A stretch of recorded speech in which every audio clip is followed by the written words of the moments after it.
इमाम गजाली फरमाते कब्र में सबसे पहले शर्मगाह झड़कर गिर जाती है। ये वही चीज है जिसको आदमी ने महफूज न रखा।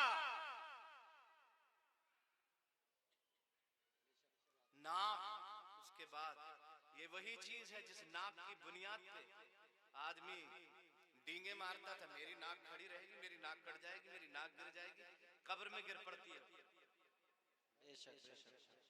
सारे सीने सड़ जाएंगे, गल जाएंगे, लेकिन यही हाफिज़े कुरान है जिनके सीने बाकी रहे। सुभान अल्लाह, सुभान अल्लाह। क्यों बाकी रहेंगे?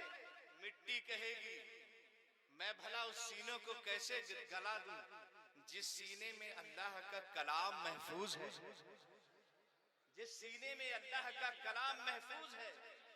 और अल्लाह का कलाम कैसा? कुरान कहता लौ अंज़लना हाज़ल कुराना अला जबलिन लरअयतहु खाशियम मुतसद्दियम मिन खशियतिल्लाह। ये कुरान ऐसा है, अगर इसे हम पहाड़ों के ऊपर उतार देते तो खशियत इलाही की वजह से, इसके वजन की वजह से, इसकी पावर की वजह से, इसकी ताकत की वजह से वो पहाड़ फटकर रेजा रेजा हो जाता।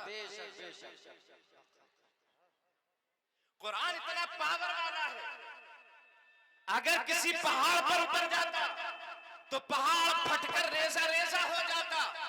या अल्लाह तेरा कुरान दावा कर रहा है, कलाम दावा कर रहा है, ये इतनी पावर वाला कलाम है, अगर पहाड़ों पर उतरे तो पहाड़ फटकर रेजा रेजा हो जाए।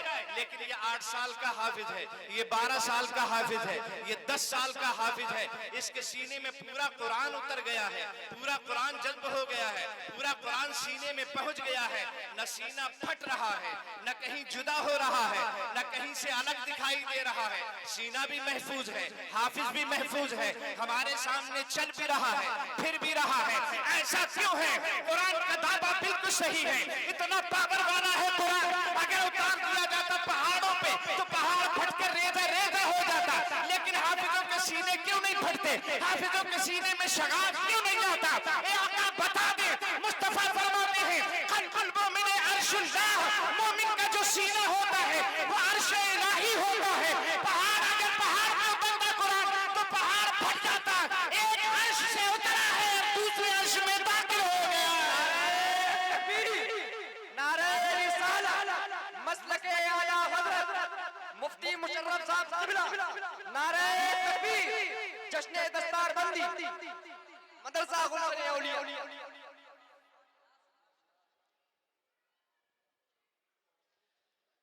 हिंदुस्तान की जुबान, जिसे आप राष्ट्रीय भाषा भी कह सकते हैं, जो उसकी अपनी जुबान है, जो भारतीय जुबान है, वो हिंदी है। हिंदी जुबान है भारतीय जुबान। लेकिन इसी भारत में कई सूबे हैं, हर सूबे का अलग अलग नाम है, हर सूबे में अलग अलग जुबान बोली जाती है, और सूबों में ज्यादा डिफरेंस नहीं है। एक सूबे की सरहदें जहां खत्म होती हैं, वहीं से दूसरे सूबे की सरहदें शुरू हो जाती हैं।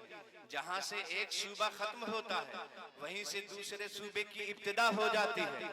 आप शुरू कर दीजिए, बंगाल है, बंगाल की सरहदें जहां से खत्म होती हैं, वहीं से इस साइड में उड़ीसा की सरहदें शुरू हो जाती हैं, इस साइड में बिहार की सरहदें शुरू हो जाती हैं, उत्तराखंड की सरहदें शुरू हो जाती हैं। जहां से बिहार की सरहद खत्म हो जाती है, उत्तर प्रदेश की सरहदें शुरू हो जाती हैं, उत्तर प्रदेश की सरहदें जहां से खत्म होती हैं, उत्तराखंड की सरहदें शुरू हो जाती हैं। उत्तराखंड जहां से खत्म होता है, उस साइड में जनाबे वाला आपके जो है पंजाब लग जाता है, दिल्ली लग जाता है, हरियाणा वहीं से शुरू हो जाता है, हरियाणा इधर खत्म हुआ, राजस्थान शुरू हो गया, राजस्थान खत्म हुआ, जनाबे वाला गुजरात शुरू हो गया। इस तरह से आप देखें पूरे भारत में कई सूबे हैं, हर सूबे में अलग अलग जुबान बोली जाती है।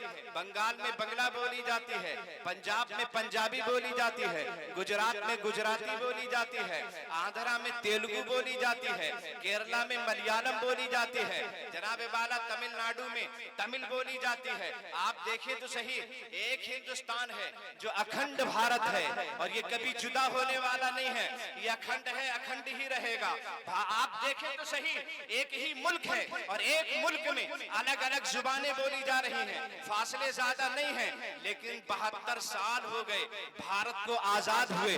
आप देखें तो सही, 72 साल गुजर गए आजादी को, लेकिन बंगाल की बंगला बिहार ना आ सकी, बिहार की जुबान आसाम ना जा सकी, आसाम की आसामी पंजाब ना जा सकी, पंजाब की पंजाबी गुजरात ना जा सकी, गुजरात की गुजराती जनाबे वाला आंध्र ना जा सकी, और आंध्रा की तेलुगु जनाब वाला पंजाब केरला ना जा सकी, और केरला की मलयालम उत्तर प्रदेश ना आ सकी, लेकिन बाहर कुरान तेरी अजमतों को सलाम, यहाँ पास पास में सूबे थे, लेकिन एक जुबान दूसरे सूबे में ना जा सकी। बाहर कुरान तेरी अजमतों को सलाम, तू नाजिल तो हुआ था मक्का और मदीना में, लेकिन पहुंच गया सारी दुनिया में। सुभान अल्लाह, माशाअल्लाह, बहुत माशाअल्लाह। नाजिल तो हुआ था मक्का और मदीना में, लेकिन पहुंच गया पूरी दुनिया, सारी दुनिया में। आप कहेंगे ये कुरान तो सारी दुनिया में कैसे पहुंचा, किसके जरिए से पहुंचा, सोर्सेस क्या थे तेरे पहुंचने के? कुरान बता तो सही, क्या कंप्यूटर के जरिए से पहुंचा है, ईमेल के जरिए से पहुंचा है, जीमेल के जरिए से पहुंचा है?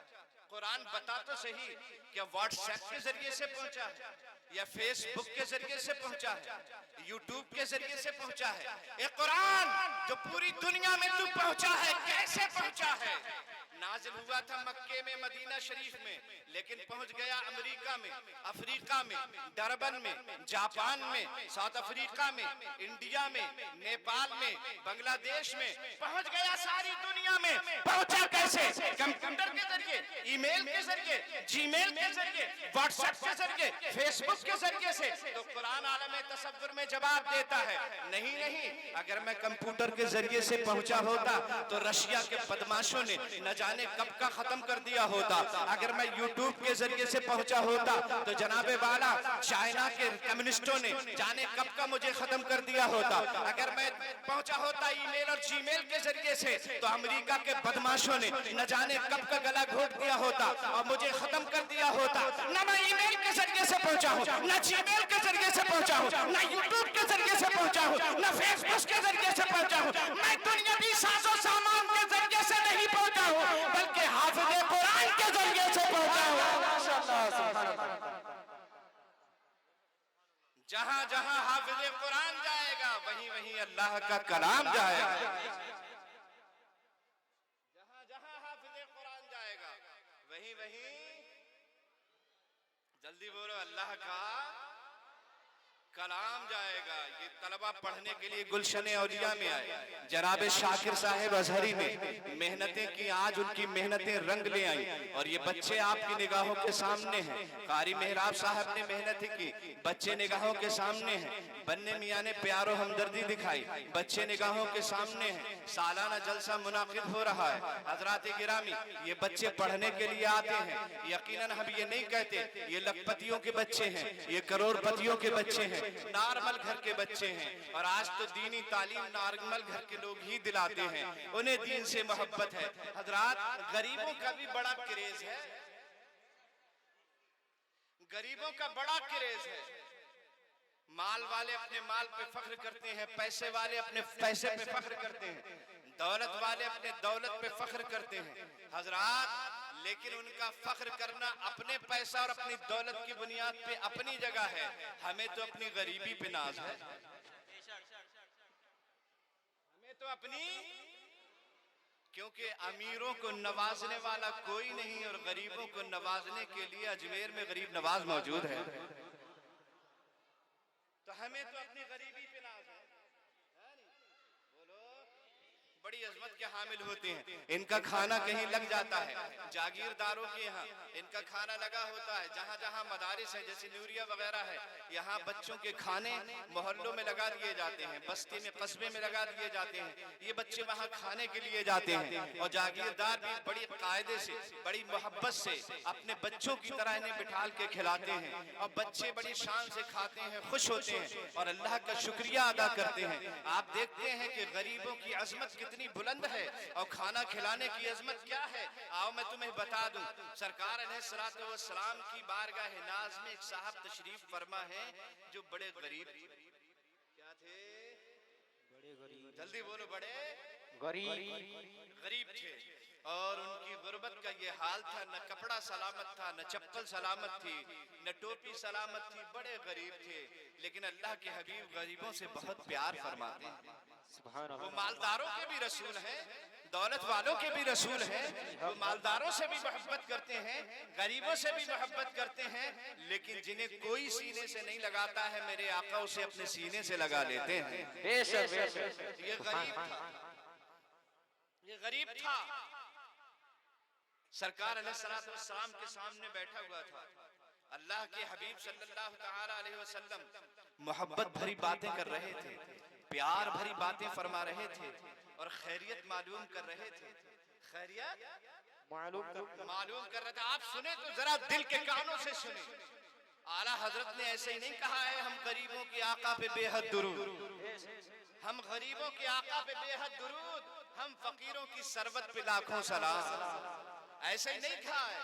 आकाए दो जहां बड़ी मोहब्बत भरी बातें कर रहे हैं इस गरीब से, इरशाद फरमाते हैं कहिए जनाब आपका क्या हाल है। कहने लगे या रसूल अल्लाह, गुर्बत की वजह से कोई मुंह लगाना पसंद नहीं करता, या रसूल अल्लाह गरीब हूँ इसलिए कोई अपने पास भी नहीं बिठाता, या रसूल अल्लाह रिश्तेदारों ने रिश्तेदारियां छोड़ रखी हैं, लोग जो हैं रस्मन पूछ लेते हैं लेकिन कोई मुझे अपने करीब बिठाने के लिए तैयार नहीं है, मैं गरीब हूँ इसलिए परेशान हूँ। मेरे आका सल्लल्लाहु अलैहि वसल्लम अभी ये मोहब्बत भरी गुफ्तगू फरमा ही रहे थे, इतने में आसमान से बुलबुले सिदरा तशरीफ ले आए, जिब्रील अमीन आ गया।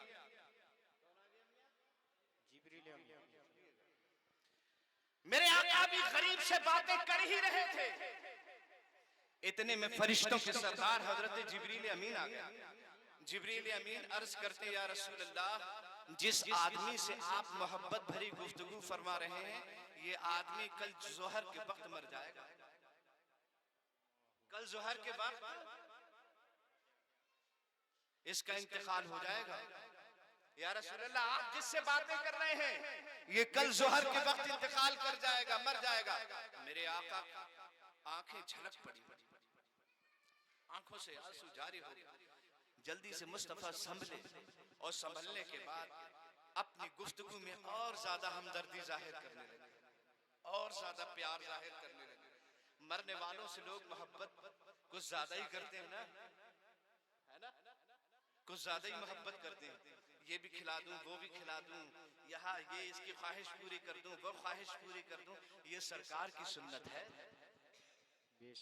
कल जोहर में इंतकाल होने वाला है। तारे सिदरा जिब्रील अमीन ये बात कह गए, और जिब्रील जब बात कह जाते हैं तो पक्की होती है ना, बात पक्की, कल जोहर के वक्त इंतकाल हो जाएगा इसका।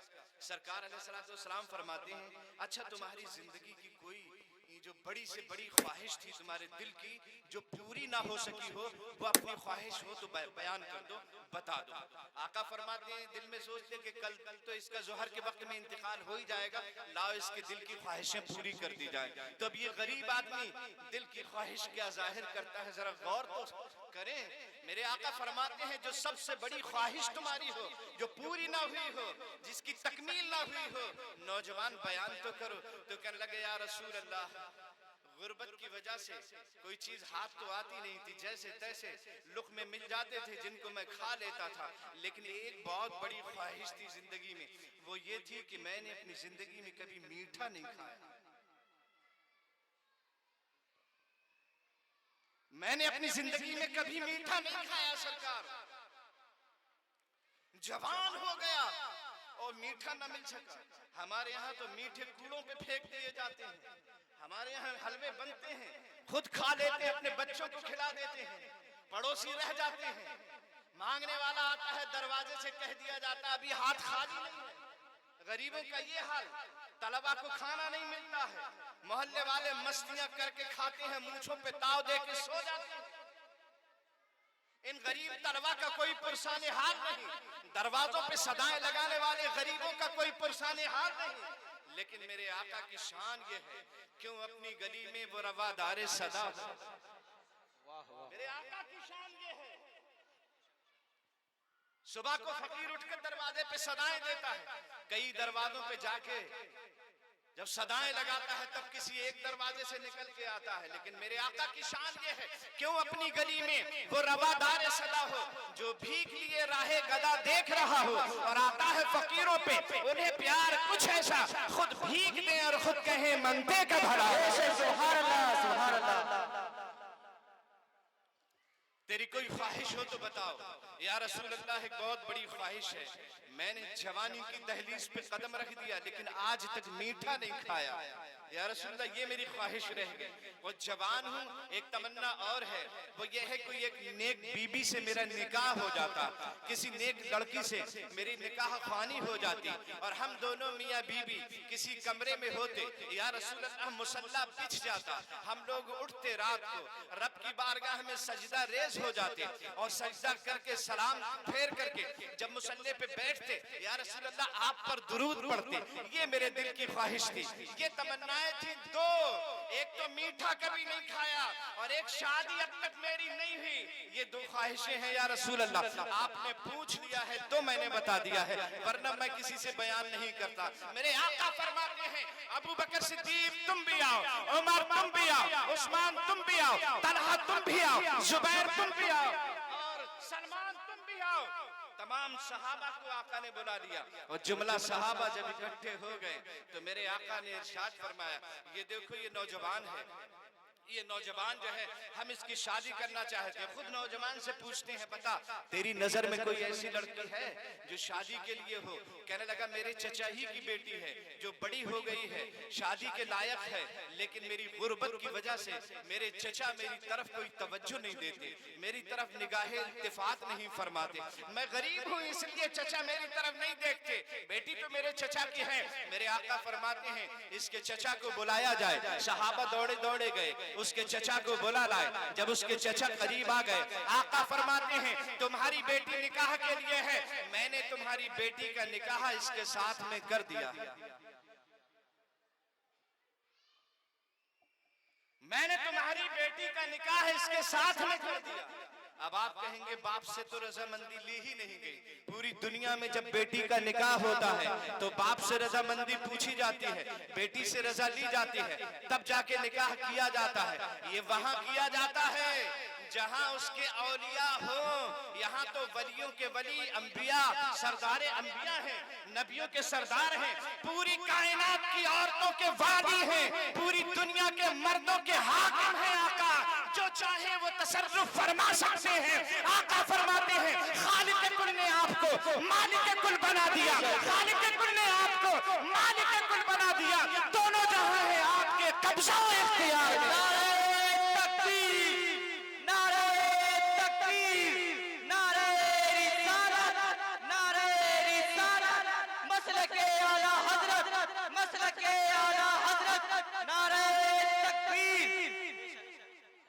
मेरे आका को किसी से इजाजत लेने की जरूरत क्या है? उन्हीं के सदक़े में तो सब कुछ पैदा हुआ है, उन्हें इजाजत लेने की क्या जरूरत है? मैंने तुम्हारी बेटी का निकाह इनके साथ में कर दिया। अबू बकर आप आइए, सरकार मैं हाजिर हूँ, जाओ बाजार से कपड़ा लेकर आ जाओ, जोड़े खरीद के लाओ, 2 जोड़े बाजार से खरीद कर लाए। अबू बकर उमर आप आइए, जाइए लोगों के बैठने का इंतजाम कीजिए। उस्मान आप आइए, एक नफीस किस्म का उम्दा मीठा हलवा तैयार करवाइए, और ऐसा हलवा जो आज तक किसी ने न खाया हो, ऐसा हलवा तैयार करवाइए। लब्बैक या रसूल अल्लाह मैं हाजिर हूँ। हजरत उस्मान हलवा बनवाने के लिए गए, अबू बकर कपड़ा लेने के लिए, तलहा जुबैर अपने अपने काम में लगा दिए गए। हजरत एक सहाबी को अल्लाह के रसूल ने अपने पास बुलाया, उदनो मिन्नी या फला, करीब आया, मैंने सुना है आपके दो घर हैं, एक घर में आप रहते हैं, एक घर खाली है। हाँ या रसूलल्लाह, वो सब आप ही के घर हैं। सरकार अलैहिस्सलातु वस्सलाम वो आप ही के घर हैं। कब वो जो खाली घर है वो इन दोनों को दे दीजिए। मैंने दे दिया, घर भी मिल गया, निकाह हो गया, हजरत खाना तैयार हो गया, दोनों की बारात शादी हो गई, निकाह हो गया और रुखसत होकर दुल्हन उस घर में पहुंच गई। हजरत पीछे से सारा साजो सामान भी पहुंच गया और वो नफीस किस्म का मीठा मीठा हलवा जो तैयार